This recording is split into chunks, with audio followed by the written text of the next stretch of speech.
The ServiceNow product documentation site is organized into a consistent content framework. It supports the phases of a user's journey with ServiceNow applications. By understanding this architecture, you can find the content you're looking for more easily.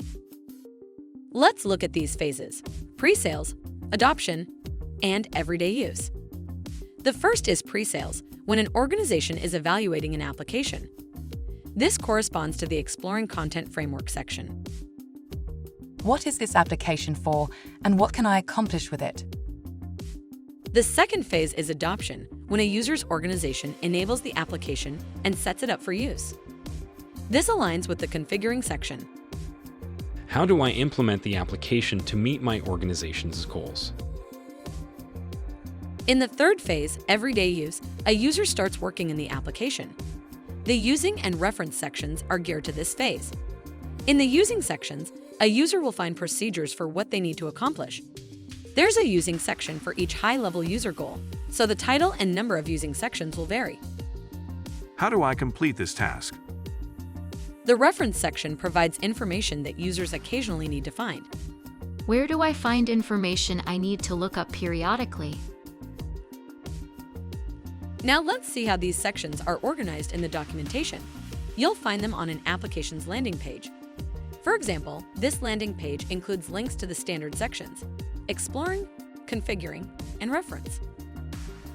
The Using sections are named for each high-level user goal. These section links are also available from the table of contents. Now let's delve into these sections from the perspective of users. Jackie, the CEO of Cloud Dimensions, wants to find and evaluate an application for managing ServiceNow subscriptions. She accesses the product documentation site and searches for an application that manages subscriptions. This one looks promising. The landing page for the application, in this case, Subscription Management, includes an overview video that she can review.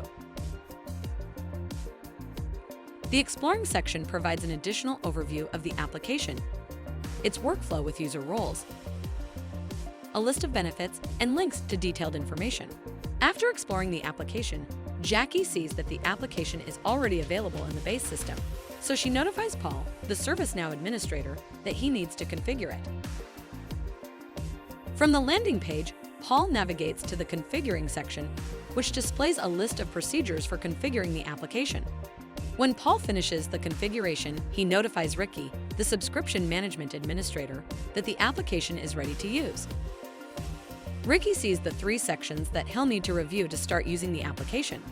He needs to learn how to manage user subscriptions first, so he starts there. He returns to the landing page to access other Using sections when he's ready.